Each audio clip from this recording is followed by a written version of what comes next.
കൊല്ലം സുധിയുടെ ഭാര്യ രേണു സുധി അഭിനയ മേഖലയിൽ സജീവമാണ്. ബിഗ് ബോസിലും മത്സരിച്ചിരുന്നു. ജീവിക്കാൻ വേണ്ടിയാണ് ഇപ്പോൾ ഇൻഡസ്ട്രിയിലേക്ക് വന്നതെന്ന് രേണു പറഞ്ഞു. പരസ്യങ്ങളും ഉദ്ഘാടനങ്ങളുമൊക്കെയായി സജീവമാണ് രേണു. നാട്ടിൽ മാത്രമല്ല ദുബായിലും ബഹ്റിനിലുമൊക്കെ ഇടയ്ക്കിടയ്ക്ക് ഉദ്ഘാടനങ്ങളുണ്ട്.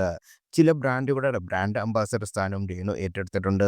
മുടിയിലും പുരികത്തിലും പല്ലിലുമൊക്കെ സൗന്ദര്യം വർദ്ധിപ്പിക്കാനായ കാര്യങ്ങൾ ചെയ്യുന്നുണ്ട്.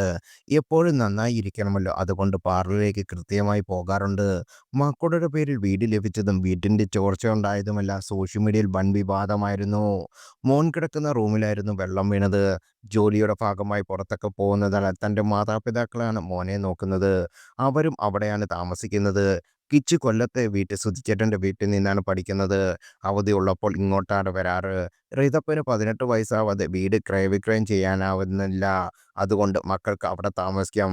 അതിനുള്ളിൽ ഞാൻ വേറെ വീടുണ്ടാക്കും. അതേക്കുറിച്ച് പ്ലാനുകളൊന്നും പറയാനാവില്ലെന്നും രേണു പറഞ്ഞു. മൈക്കുമായി മുന്നിൽ വരുന്നവരെല്ലാം തുറന്ന് സംസാരിക്കാറുണ്ട്. രണ്ടാം വിവാഹത്തെക്കുറിച്ചുള്ള ചോദ്യങ്ങളുടെ പ്രതികരണം വൈറലായി മാറി. ഇപ്പോൾ പ്രണയത്തിലാണോ എന്ന ചോദ്യത്തിന് രേണു കൃത്യമായി മറുപടി നൽകിയിരുന്നില്ല. ഇനിയൊരു വിവാഹം വേണ്ടെന്ന് തീരുമാനിച്ചുമില്ല. പുറമേയുള്ള സൗന്ദര്യമല്ല, നല്ലൊരു മനസ്സിനുടമയായിരിക്കും. വിവാഹത്തിനേക്കാളും ലിവിങ് ടുഗദർ ജീവിതമാണ് നല്ലതെന്നും ഇടക്കാലത്ത് രേണു പറഞ്ഞു. അതൊരു അഭിപ്രായം പറഞ്ഞെന്നേ ഉള്ളൂ, അല്ലാതെ അങ്ങനെയൊന്നും പറഞ്ഞതല്ലെന്ന് വിശദീകരിച്ചിരുന്നു. വിവാഹത്തെക്കുറിച്ച് പറഞ്ഞ കാര്യങ്ങളാണ് ഇപ്പോൾ ചർച്ചയായിക്കൊണ്ടിരിക്കുന്നത്. കല്യാണം കഴിഞ്ഞാൽ സുധിച്ചേട്ടൻ്റെ ഓർമ്മകൾ നഷ്ടമാവില്ലേ എന്ന് യൂട്യൂബേഴ്സ് റേണുവിനോട് ചോദിച്ചു. അതെങ്ങനെയാണ് അങ്ങനെ സംഭവിക്കുന്നത്?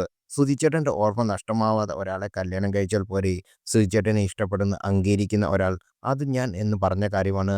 നല്ലൊരു മനസ്സിന് ഉടമയായിരിക്കും ഞാൻ വിവാഹം കഴിക്കാൻ പോകുന്നത്. അങ്ങനെ ആരെങ്കിലും ഉണ്ടാവോ ഇല്ലയോ എന്ന് ഞാൻ പറയുന്നില്ല. പൊതുവെ പറഞ്ഞെന്നേ ഉള്ളൂ. ഇക്കയാണോ ഇച്ചായനാണോ ചേട്ടനാണോ എന്നൊക്കെ നമുക്കറിയാം. മുസ്ലിം യുവാവാണെന്ന് പൊതുവെയുള്ള സംസാരം. അത് നല്ല കാര്യമല്ലേ, അങ്ങനെ തന്നെ ആയിരിക്കട്ടെ എന്ന് രേണു പറഞ്ഞു.